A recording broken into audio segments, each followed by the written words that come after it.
Should I be writing stuff down right now? It's up to you. So I'll take that now.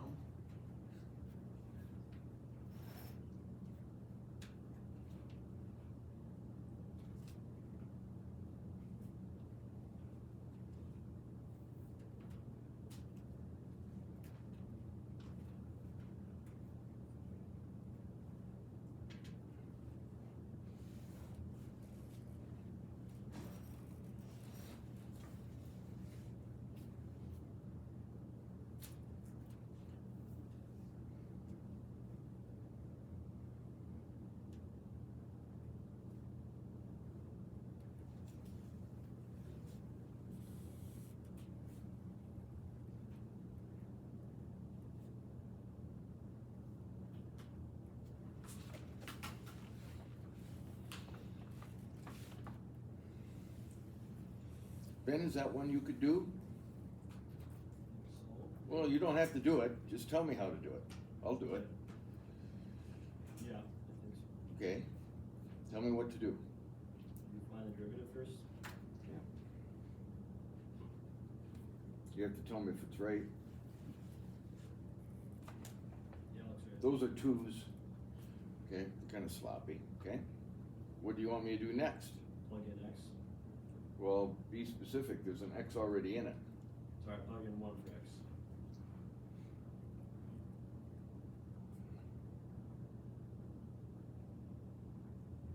I get 5. Does that look correct? Yeah. Okay, what else? You gotta find the slope. That'd What's 5? that's the Y value. Why is it the Y value? Because f of X is the output when you put it in X. Yeah, but I didn't put it in f of x, I put it in the derivative, because you told me to find the derivative and put 1 in it. Right?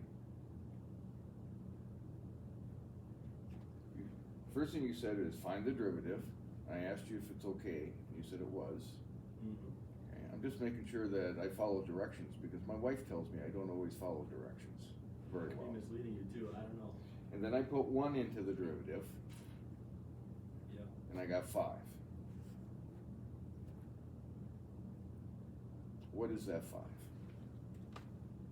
It's not the Y value. So that's the slope. Because you were right, the Y value comes from F, correct?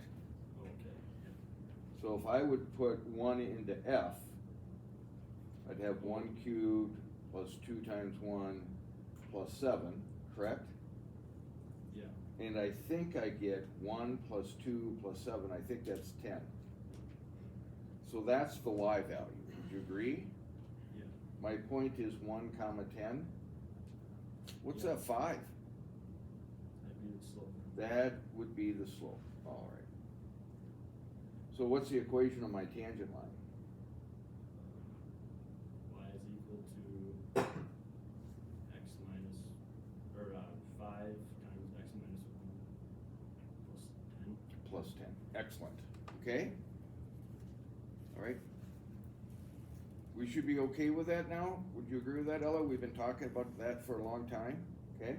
Now, for the people that were gone, Maria, you okay with that? Okay. For the people that were gone yesterday, this is the part that's new, it's part B. Using the tangent line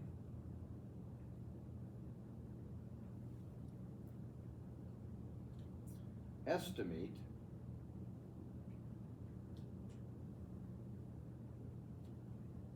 f of 1.01. Okay.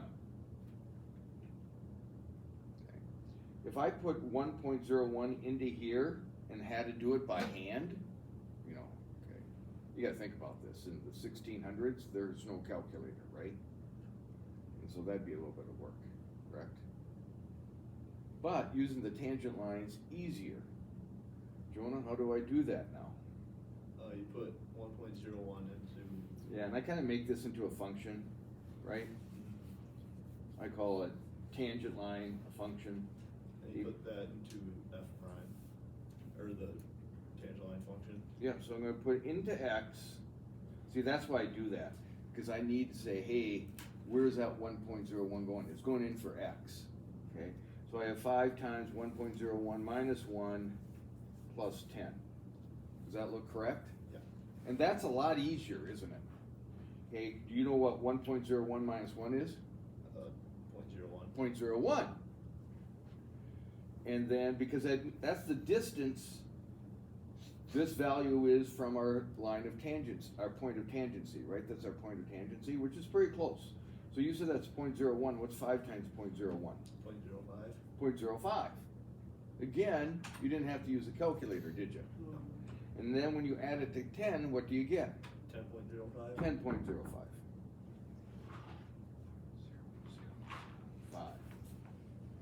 Now, that's what the approximation would be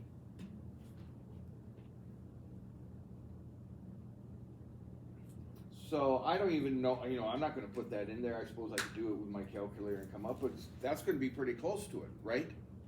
How do I know that? Because we're only 1/100th away from our tangent line. Now, this is also new. Is 10.005 an underestimate?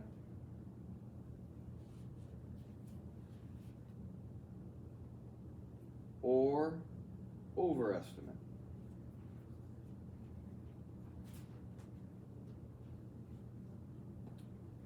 Tyler, how do we determine that? Because it says it's concave up. Okay, the concavity, right? When I said concave up, right here, I'm talking about the concavity. Concave up looks like a smile. And I'm concave up right here at 1, 10. I have a tangent line that's going like this, kind of. Right? And this 10.05 isn't on the function, it's right here. I'm gonna blow that up. And I'm gonna move it so you can see it.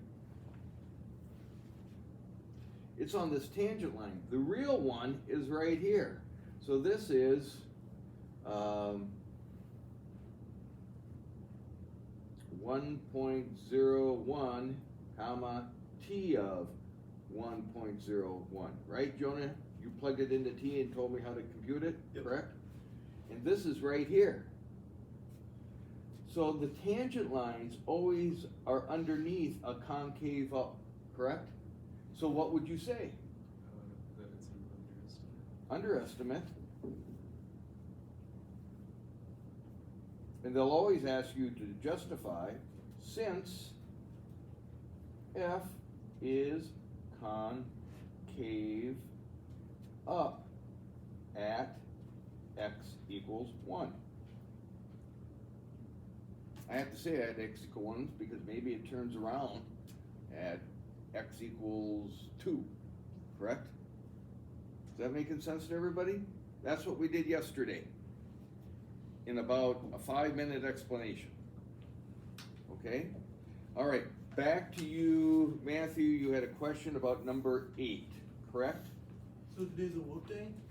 Tomorrow's a work day. I've got new stuff to talk about today. I got to talk about Lopertal today. Then we can talk about that. This I can figure out eventually. You sure? Yeah. Okay.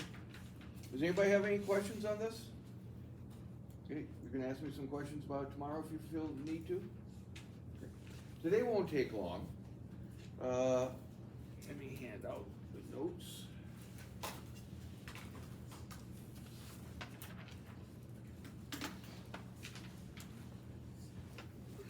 This will get done pretty quickly.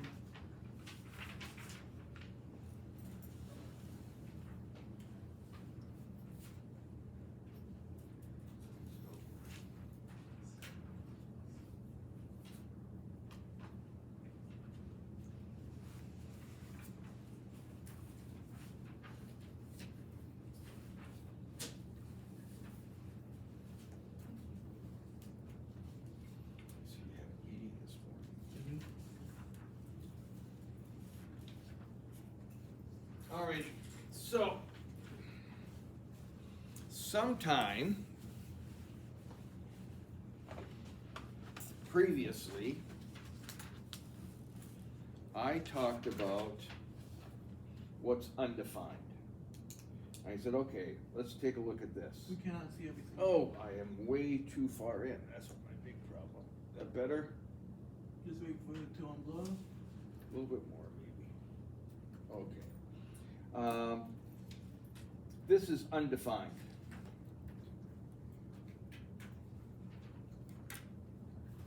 And the way I said it was, okay, let's say it's equal to a number, I'll call it n. Well, that means n times 0 would equal 2, and that's never possible. For whatever number you pick, correct? Should I write that down? It's up to you. Because anytime you multiply by 0, boom, stuff is gone, correct? Now, what about something like this? Let's say that equals a number. Well, this is always possible.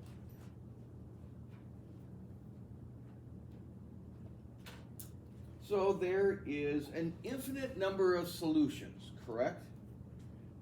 I could choose n, Owen, to be 3 and sacrifice it by multiplying it by 0, and it's wiped out, correct?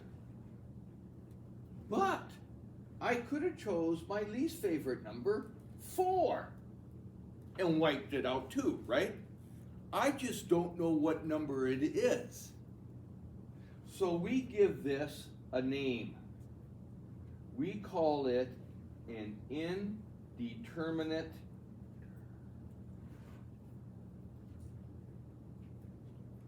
form.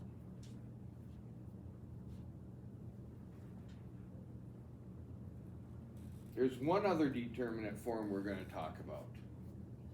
This one. This is or this one. These are both indeterminate forms.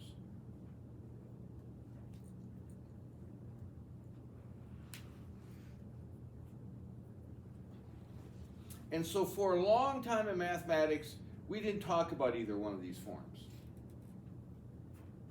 Until a guy, a Frenchman, named L'Hopital came around. Okay? And he started doing some computations because he had nothing else to do. There was no internet. There was no tickety-tock to watch. Isn't that what you call it? There's no instantaneous chat. Okay? There's just math. And so he started plugging in a lot of numbers and noticed something. So I need to also tell you something. I went, a number of years ago, I went to a AP conference and got yelled at. They almost made me cry. And I'm the oldest one in there, Austin, because I did this. I said the limit as x approaches 1 of x minus 1, and what else can I do here? 2x minus 2, and I said, oh, that's 0 over 0. Oh my God. They screamed, you're never allowed to write that. Even though we call it an indeterminate form, and don't I have to show you what an indeterminate form is and say, hey, I got one here? No, you can't write this equation. What you have to do is write them separately and say that the limit as x approaches 1 of 2x minus 2 is equal to 0, and the limit as x approaches 1 of x minus 1 equals 0. You have to do them separately. So, back to these notes. The first thing I do is I see if I can plug that in there. Because if it's continuous at that value, I know what the limit is. Like right here, I know there's no limit at 0. Would everybody agree?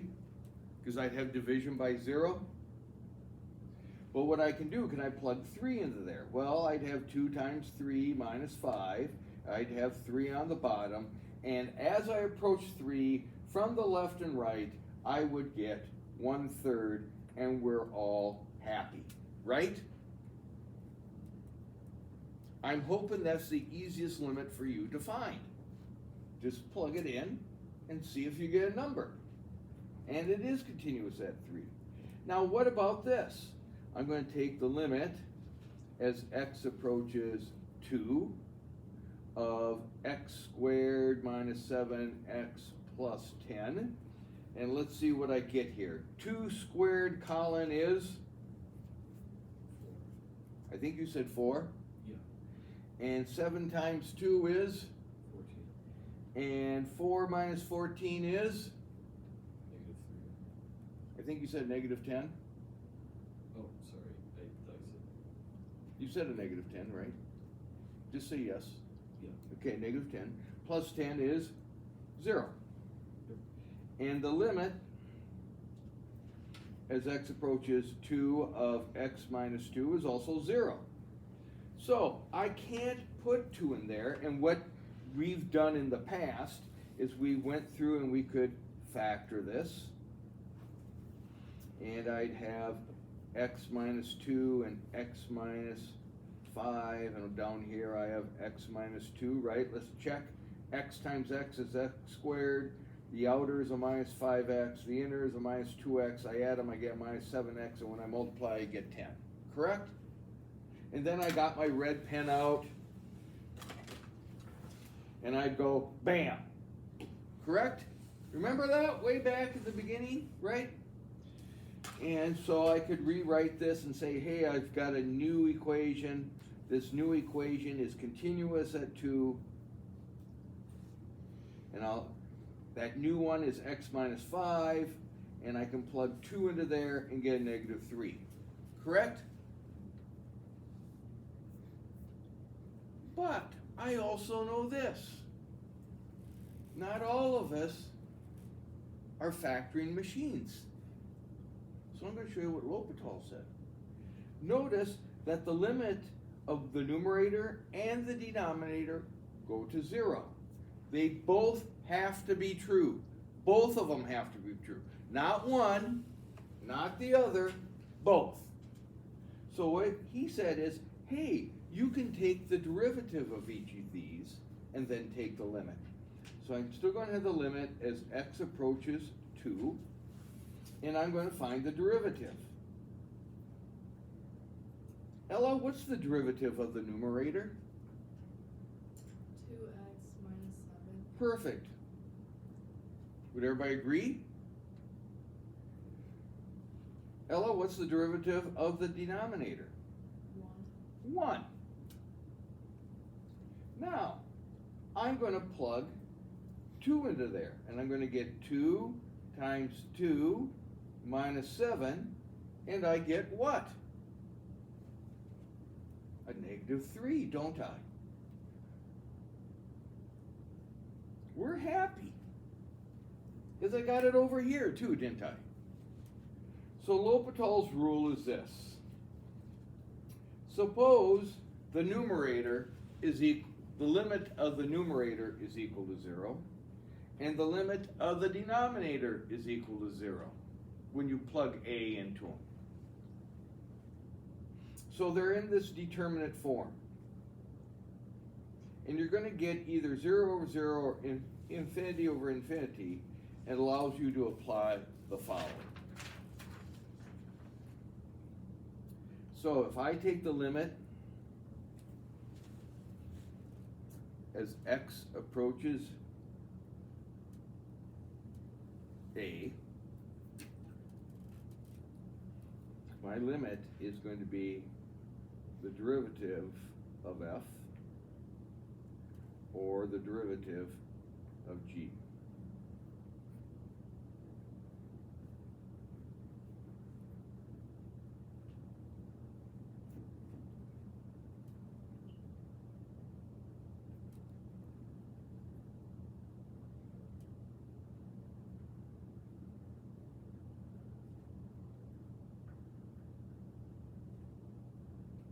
And then I can have this too.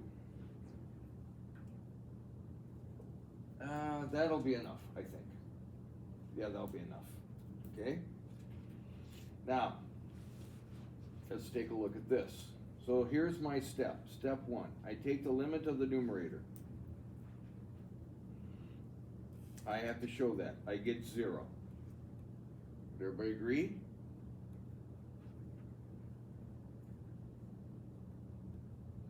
I'm going to take the limit of the denominator. 3x cubed minus 6x squared plus x minus 2. So I'm going to plug 2 into here and I'm going to get 3 times 8. Maria, would you agree that's 3 times 8? Yes. Would you agree this is 6 times 4? Yes. Would you agree that this is 2? Yes. Would you agree that's a minus 2? Yes. So I get 24 minus 24 plus 2 minus 2. Would you say that's 0? Are you okay with that? So now what we're going to say is, hey, we're going to take the limit as x approaches 2, but I'm not going to have x minus 2 in there. I'm going to have its derivative. Maria, what would that be? 1. I think that's what you said. Okay? And rather than have 3x to the third minus 6x squared plus x minus 2, I'm going to have its derivative, which is what, Maria? 9x squared minus 12x plus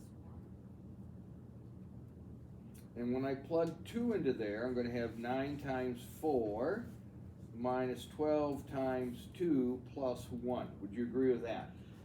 Does that seem correct? So this is 36, this is 24. 36 minus 24 is 12 plus 1. Would you agree that's 13? So this limit is 1/13. Austin, you got a question? No, I'm good. You sure? Yep. Okay, you see where she got this? Yep. Okay? Alrighty. We did this one a long time ago, and I was gonna say, hey, this is one you don't have to memorize. We have a shortcut. 1. No, Oh, 0 then. it's something else. Ooh. Okay?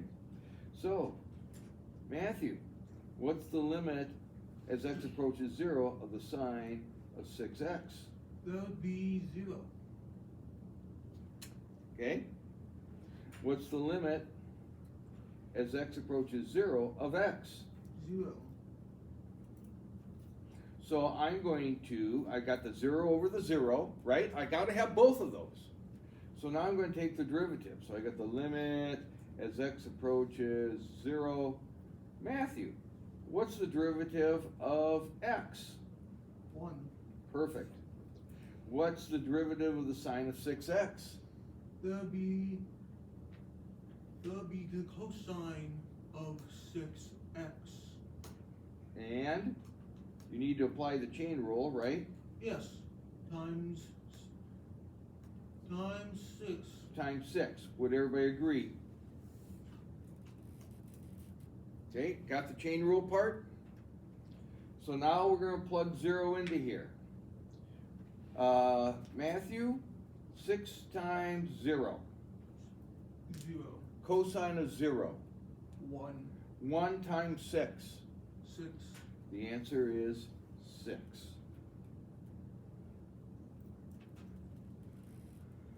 Nice. Let's look at this. The limit as x goes to 0 of 1 minus the cosine of x. What is the cosine of 0, Grace? 1. What's 1 minus 1? 0. 0. And the limit as x goes to 0 of x squared, Grace? 0. 0. So I'm going to rewrite this limit as x goes to 0. What's on top, Grace?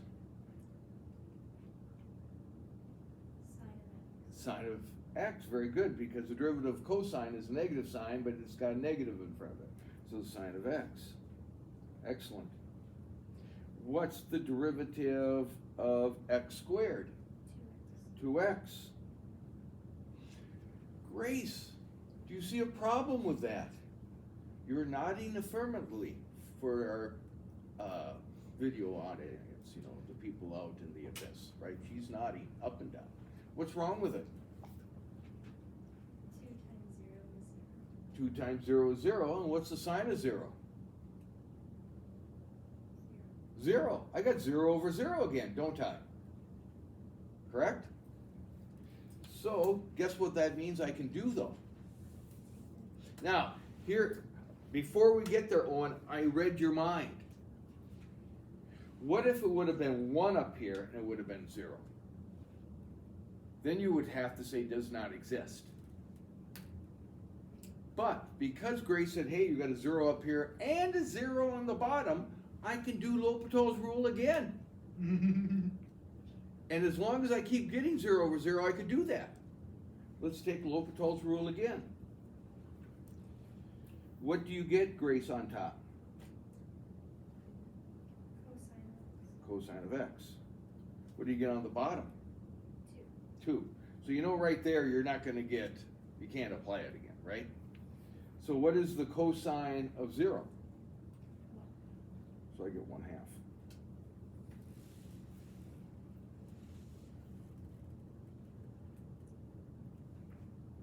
So as long as you get that indeterminate form, you can keep taking the derivatives. If you don't get that, you gotta stop. And sometimes it'll be, it does not exist, right? Because sometimes you're just not gonna have a limit. Alrighty, here's another one, it goes to infinity.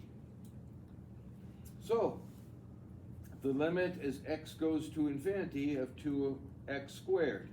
So Callum, if I put 1 billion in there, I'd be squaring 1 billion and then multiplying it by 2, correct? That's a humongous number. It's 1 billion squared times 2. But guess what? I can even be bigger than 1 billion because our government says we're used to 1 trillion. Well, that means I'd square 1 trillion, multiply it by 2, correct? The number gets even bigger. So where is this baby headed? Infinity. To infinity and beyond. And if I take the limit as x goes to infinity of e to the 2x, well, now I'm going to take 2 times 1 billion, but that's going to be my exponent. I'm going to get 2 billion, and that means I'm going to take e times itself 2 billion times. That's huge. So what are you going to tell me this limit is? Infinity. So I have an indeterminate form. Infinity over infinity. I can apply L'Hopital's rule. In other words, what's the derivative up here in the numerator? 4x. 4x. What's the derivative in the denominator? E to 2x. 2e to the 2x. Where did the 2 come from? From the exponent. Yeah, the derivative of 2x, right? Using the chain rule. But guess what happens? When I put, you know, put infinity in here, or put my numbers in here that are really big, the numerator is still going to go to infinity, and the denominator is still going to infinity, correct? Right? 4 times 1 billion is 4 billion, 4 times 1 trillion is 4 trillion, 4 times quadrillion is 4 quadrillion, right? So that means I can apply L'Hopital's rule again. What's the derivative on top? 4. What's the derivative on the bottom?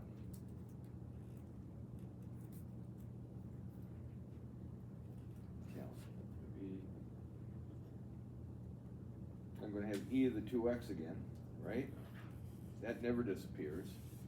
But I had a 4 out here, but now it's going to become a what? I'm going to have 4e to the 2x, 8, because I'm going to have to take the derivative of that 2x, which is 2, and multiply it by that. Ooh, not 8. It was a 4. It was a 2, right? Now it's a 4. I'm sorry. I screwed you up. Cause 2 times 2 is 4. Sorry about that.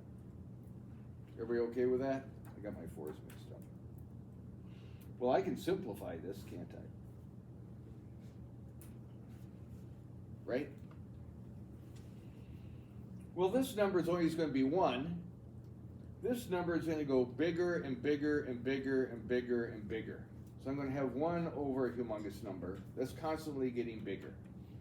So it's headed towards a limit. Will it ever be negative? No, it'll always be positive, but what number is it headed towards? Matthew, do you have an answer? 0. 0. Remember, 0 is a number. Okay? Anytime you have a constant and your number in the denominator keeps getting bigger, the limit is 0. Now, this is huge. We're taking limits. We're not finding derivatives, are we? The quotient rule is for finding derivatives.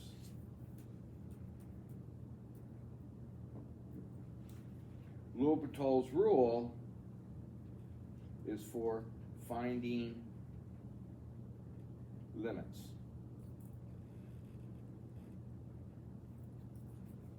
Look at this. It does not have a limit out in front of it, correct? It's telling you find the derivative. So what I have to do here, I have to do this. X squared on the bottom, x times the derivative of this, which is 6 cosine of 6x. Derivative of sine was cosine. The 6 comes from the chain rule, correct? Are we okay with that? Minus the sine of 6x